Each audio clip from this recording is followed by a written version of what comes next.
পড়া দিব। I will read now. আমার পড়া হয়েছে। I have read. আমি এখন ঘুমাবো। I will sleep now. আমি এখন খাবার খাবো। I will eat now. তুমি এখন কি করবে? What do you do now? আমি এখন অজু করব। I will perform ablution now. তুমি অজু করেছো? Have you done ablution? Don't আছে না ড্রন? Have you done ablution? আমি এখন গোসল করব। Now I will take a shower.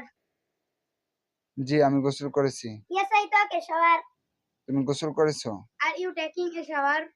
কি দিয়ে খেয়েছো? What did you eat? তুমি খাবার খেয়েছো? Have you eaten? আমি ভালো আছি। I am fine. তুমি কেমন আছো? How are you? সবাইকে ক্লাসে বসতে বলছে।